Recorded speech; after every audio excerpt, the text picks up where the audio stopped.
Welcome to What Are You Sporting About podcast, a podcast about business, employment, sports, and entertainment to help educate, support, and guide you to your next level. Here's your host, attorney Sivonnia DeBarros.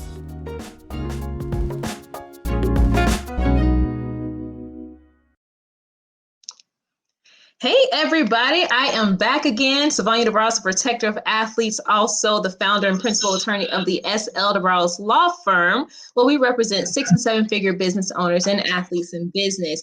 Do not forget, I am now officially the best-selling author of 2 amazing books, What Are You Sporting About, which inspired this podcast, and now more recently, Athletes Making Moves, all about NIL for our college athletes and moving into the pros of how to navigate name, image, and likeness like a boss.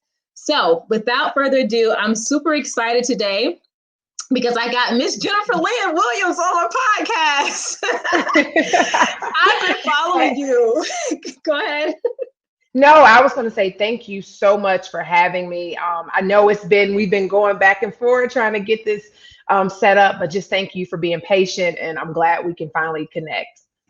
Absolutely. So am I. I've been following you for a long time, and first off, I love seeing fellow Black women, not just in business, but in sport, making major waves and major moves.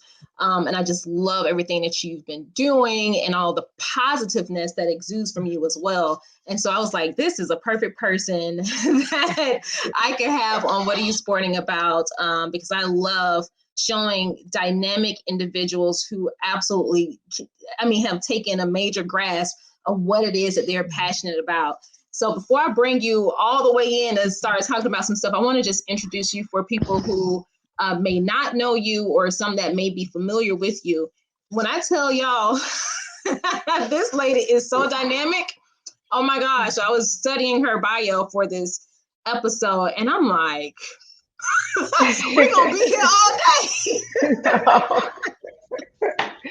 day. So first off, she's a former 4-year Letterman women's basketball former athlete, and she got her start professionally as a reporter for the Tar Heel Sports Network as a production assistant for Fox Sports South. So that's really cool. But then all the major changes, oh my gosh, the things that she's done is phenomenal.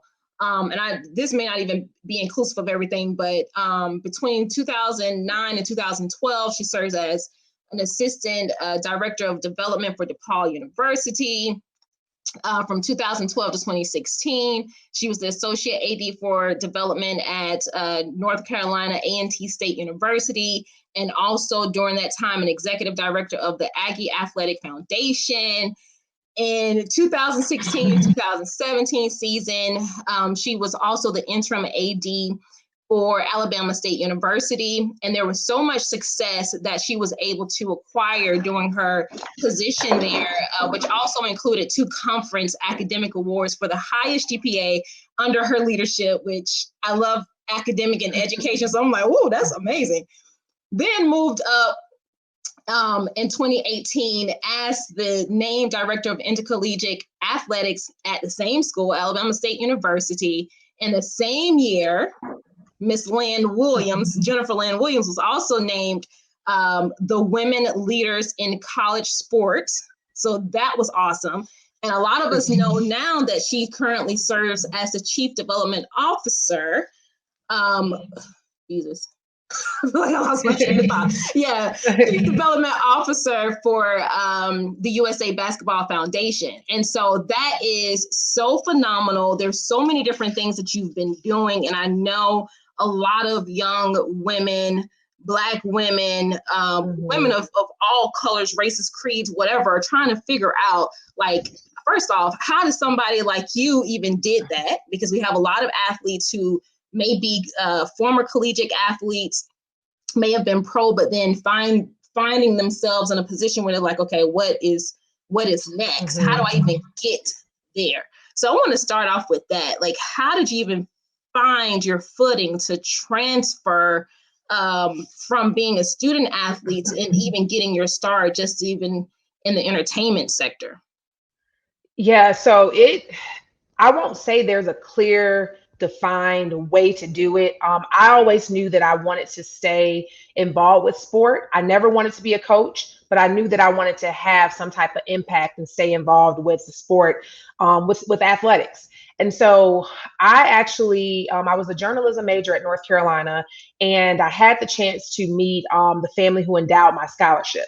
That really started me thinking of, okay, wow, how can a family who doesn't even know me just give so freely to support my education and my athletic ventures at that time?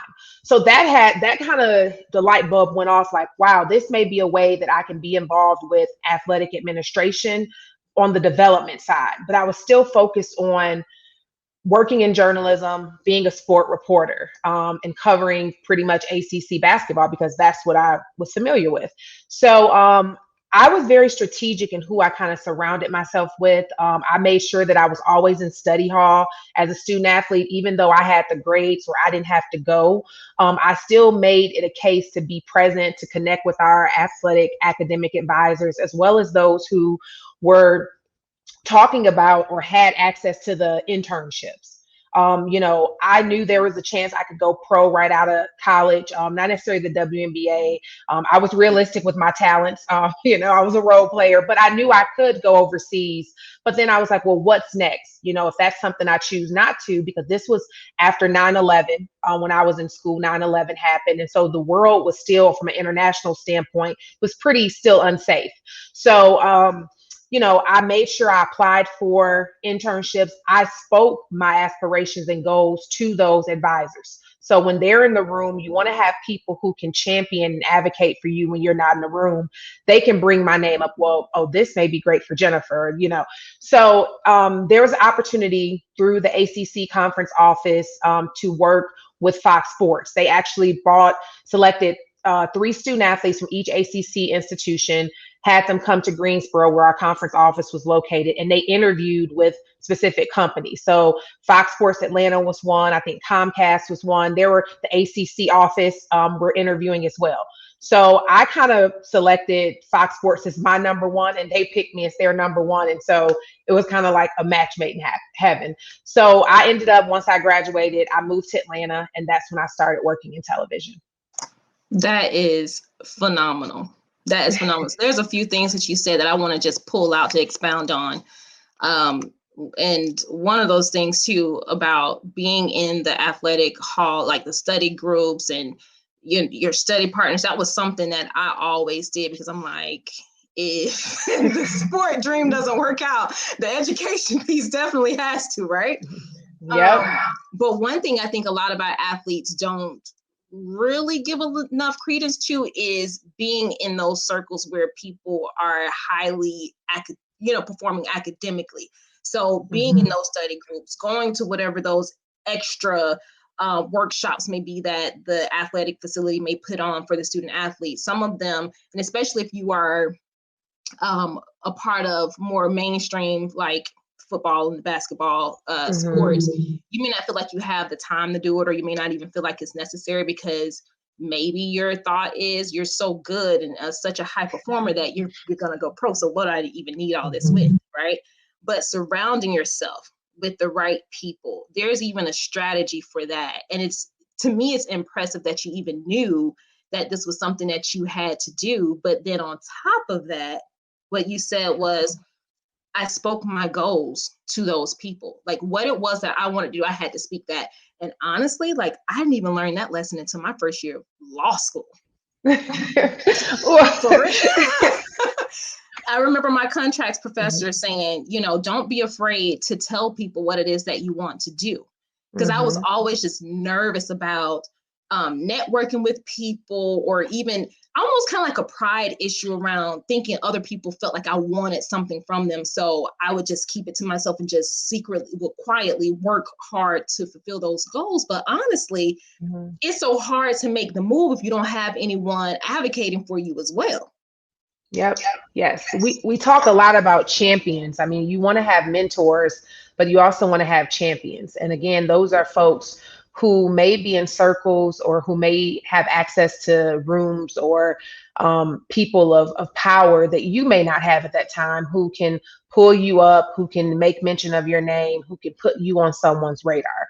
And, I'm grateful. I did learn that at an early age. I went to a college preparatory high school, Detroit Country Day, and they really instilled in us the academic piece of it. While I was a two-sport standout student athlete, they really focused on the academic. Our motto was strong mind, strong body. And that's something that's always kind of stayed with me, and making sure that you have plans and your career mapping. And while I didn't know what it was called back then, now that I'm older, a lot older, I can really kind of see how they were instilling this into us at a really early age. We're talking about this as 9th graders, 10th graders. And it really helped kind of my trajectory when I got to college. College was really easy. It was easy for me to balance the workload with the academic portion, which is, when as student athletes, those who were student athletes on any level, that it's a job. And on the Division I Power 5 level, it's even more, to me, it can be a little more demanding because it's money involved, especially when you're in those revenue sports. And it is a business. And I think a lot of times student athletes don't go into it thinking that this is a business. Your coaches can lose their jobs over this and how you perform. So it really is a business. Mm-hmm. Yes, ma'am. One thing I like about what you said was you were already career mapping and strategically planning for your future, although you didn't really know it. But a lot of that came from the people that were there nurturing you. You made me remember or just think about my high school track coach. And I've quoted him so many different times because I swear to God, this phrase that has stayed with me. And every time I think about the phrase, I hear it in his voice. But he will always yell at me, mind over matter, finish the race, mind over matter. And it made me think about what you said too, is that, when you are an athlete, there's another component on top of the academic performance that you have to, succeed at. But now when you step into a business aspect of that also, there's another layer of it. But I think it'll be an easier transition for people if they can recognize that the work you're doing as a student athlete, it may not even be that different when it comes to your academic. If you apply the same mindset, the same work techniques to your actual day-to-day work, it will probably be an easier transition. What do you think about that? No, I think you're spot on. When you talk about mind over matter, strong mind, strong body, it's all about mental toughness, and that can be in your sport as well as in your academics. Now, I would never say I was the strongest student. I just was persistent, and I wouldn't let anyone outwork me. And that's the same as in my sport. I wasn't the best athlete. I wasn't the tallest player. I was actually one of the shorter post players, but I was strong, not just physically, but mentally strong. And that was something that just as a younger student athlete, you learn to be mentally tough. And to me, it carries over, like you said, that carries over and crosses over into your work. I'm not going to let anyone outwork me. I'm going to go the extra mile. Sometimes I got grades just because I saw my TA consistently and they knew I was working and trying, they were more open to working with you if they saw that you're putting the effort. And that's the same in a coach. If a coach sees that you're putting the effort, it may not be coming or you catching on right away. They're going to be more apt to work with you, to take that time to pour into you because you're doing the work. Yeah, I agree. And you made me think about something else. One of my college courses, I've always been interested in the law. So one of my college courses was like some kind of criminology or something. I remember sitting for the final exam, and I was so nervous. And then the professor came over and tapped me on the shoulder, and she told me I can go. And I'm like, dang, did I do something wrong? Did she think I was cheating on the exam? And then when we got to the door, she told me, she was like, you made an A. You didn't even need to finish the exam. But it's like you said, the persistence and being diligent about what it is that you're doing. You have no idea in the ways or whoever would be willing to bless you like that. Right. And it can come in so many different forms, but you got to show up. You got to show up for you and really put the work in and show that you're doing it, not just for show, but for you, because you want something great out of it. Yep. You have to put the work in. If you can't expect someone to give you things. That's something I saw from a lot of my teammates and just some of the athletes I was really close with at Carolina, who were high level athletes. Some of them didn't understand the concept because everything had been given to them and because of who they were and the talent that they had. So they didn't understand that you had to still show up and be present, because when you get to college, everyone's good. It's a lot of Nike All-Americans. It's a lot of McDonald's All-Americans that you're lining up against. You're not the only one. So you have to, what's going to separate you and what's going to make you stand out? And it's showing up and being consistent, showing up consistently every day and going hard. And that's the same in the classroom.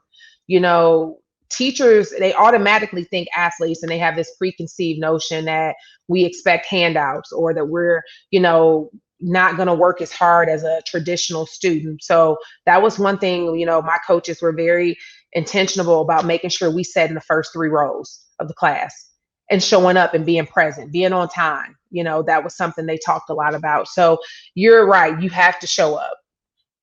Oh my gosh. I mean, you've had multiple positions where you were an AD, right? Mm-hmm. And you said that some of these athletes they don't really want to show up and do the work. They are used to things being given to them.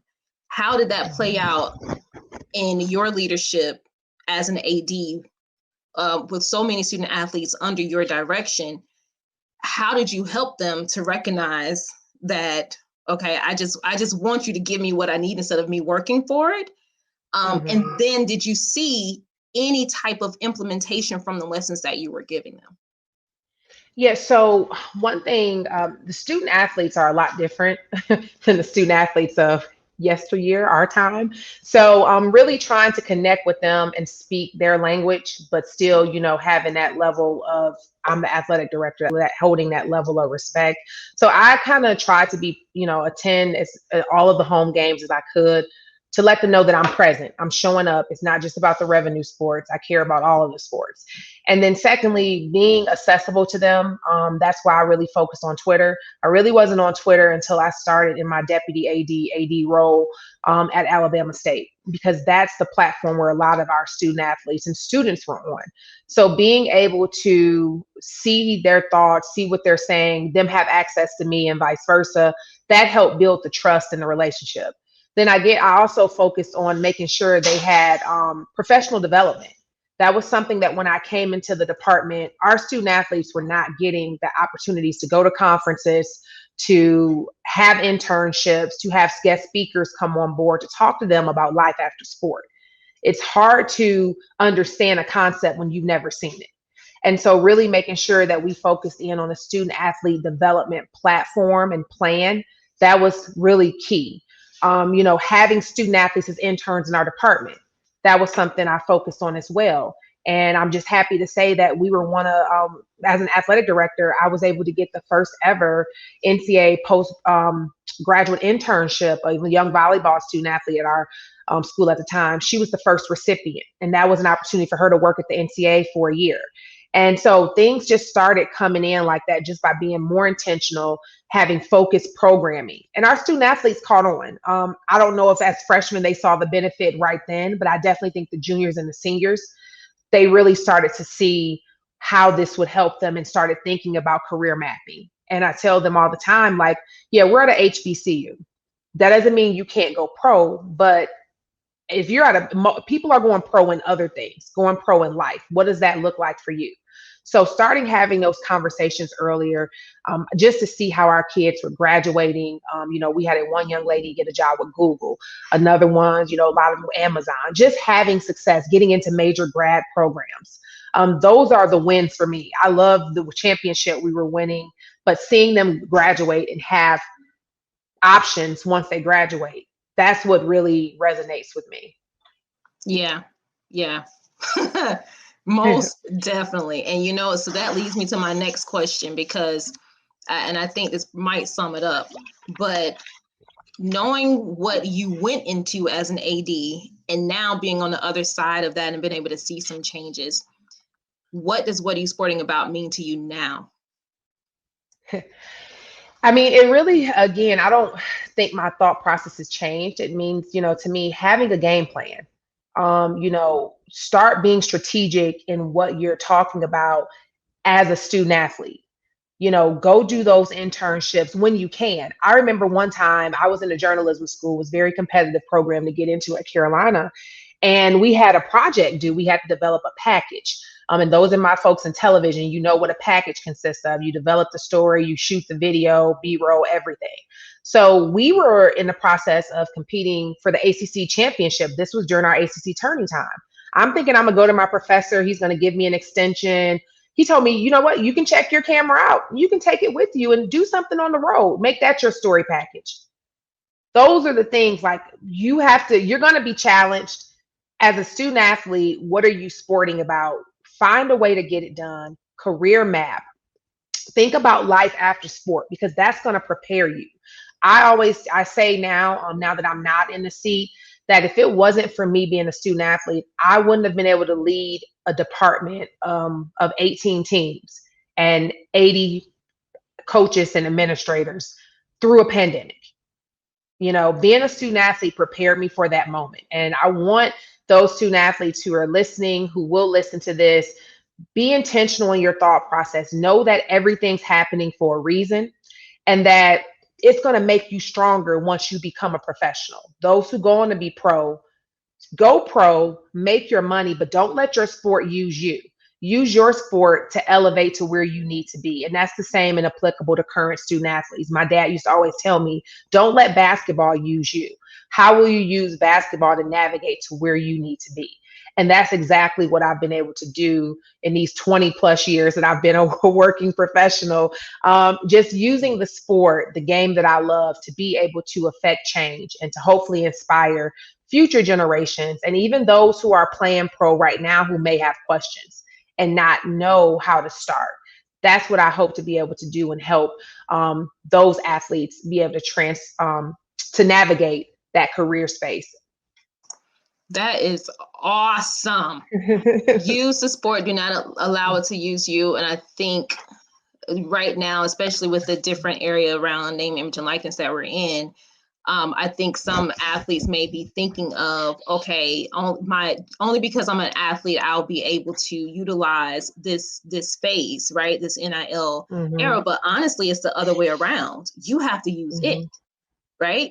But it's until you can shift that in your own way that now you can start to build some control and really see what it is that you want for yourself at the end of the day. You talked a lot about mapping. So a lot of people map their goals. You can map your dreams.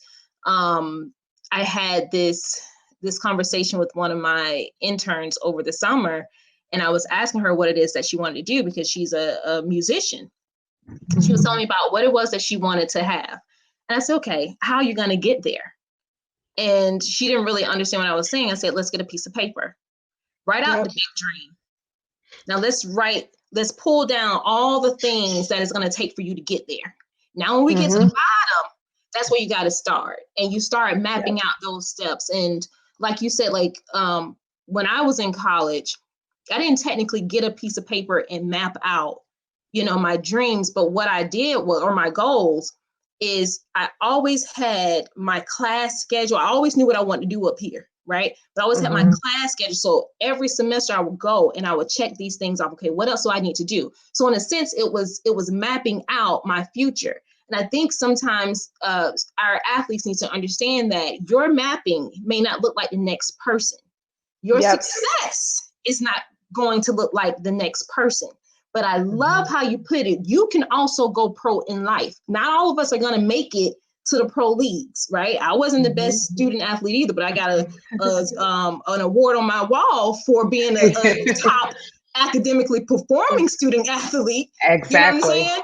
And it has taken me to different levels in my life. So until we really figure out what it is that we want for ourselves, then we will be in the driver's seat to then create the success that we want for ourselves. And it doesn't have to be in a pro sport era. I mean, because you're doing big things and you're not a professional athlete. Right. And I think that's where, yeah, no. And when you said about the student athlete award, I won all the academic student athlete awards. I feel like I was the face for like academics from our team. And that's okay. I think everyone has to know their role. That's a part of being on a team. But then I wanted to point out too is that it's going to be a lot of people who tell you you can't do something because of the way you look or your gender. Don't let people, don't let people pour negativity on you. Don't let them tell you what you cannot do. I was told that I would never be able to be a fundraiser or have success being a fundraiser. I was told that I couldn't be an athletic director. These were things that I had people tell me, people who looked like me say to me because they had fears. So don't let anyone project their fears on you. You know in your heart what you can do. And you have to keep pushing. I think that's that innate drive that comes from us as student athletes. Because again, I was told that I wouldn't have success as a fundraiser. I was selected to a board that governs all of athletic fundraising across Division 1 and 2 on the collegiate landscape. The first African American woman and one of only two from an HBCU to be in that role, but the first African American woman. And so, when people tell you you can't do something, keep shattering that glass, keep proving them wrong because they're going to look at you in awe. Told that I couldn't lead an athletic department, led an athletic department and had great success doing it. So don't let anyone again project their fears onto you. As student athletes, as anyone, as pro athletes, deep down inside what you can do. Stay focused, stay the course. Talk to people who can help you navigate those circles. I believe in networking, but I also believe in organic, holistic networking. I don't believe in forced relationships. It has to me come easy and it has to make sense. So, everything you've said, it's just resonated with me because I'm super passionate about people invading spaces where there hasn't been a lot of folks that look like them. Because representation, it definitely matters. And this being in law, being on the collegiate landscape where it's predominantly white men, both in collegiate and in pro, we have to be okay with disrupting the norm. Because when you bring diverse thoughts to the table, it only makes an organization better. Right. Oh my gosh. Well put. Well put. Mic drop on that one. Well put. And I just want to add, you have to be the overall protector of your spirit, your mind, your body. And that's why sometimes, one of the first things you said was that you were strategic with who you surrounded yourself with. If you know that your circle only speaks defeat in some form of fashion, it's time to move because you would end up wearing that without really wanting to wear that. Right? It finds a way to seep into your soul, your very essence of who you are. And next thing you're trying to make a decision on something and you're doubting yourself. So you have to be cognizant about the people who are around you and make sure they're speaking life into you, even if they don't agree with you, even if they have the fears, have tried something that you want to do, but are scared to do it. They should be the people to support you and say, look, by all means, go ahead and do it. I support you 100%. Mm-hmm. It may not be something that I want to do for myself, but you're different from me, and it's okay for other people to have experienced something and not have succeeded at it. But that should not be a fear that's put and implemented into you. So make sure that you guard yourself 100%. Stay clear of the dream killers. And people have always said, you have to be very careful with who you share your dreams to, because not everybody wants you to succeed. And then secondly, not everybody can even understand where you are in your life because they just don't have the capacity to understand. So, but this has been an amazing conversation, Jennifer. And I mean, oh my gosh, I can talk to you all day. But I do want our listeners to know where they can connect with you to follow you. So give us your social media handles, and that way people can connect with you. Yes, absolutely. So I'm on Twitter. It's at JT4USAB. That's my Twitter handle. And then on Instagram, it's at JLynne, LYNNE 10. 10 was my college number.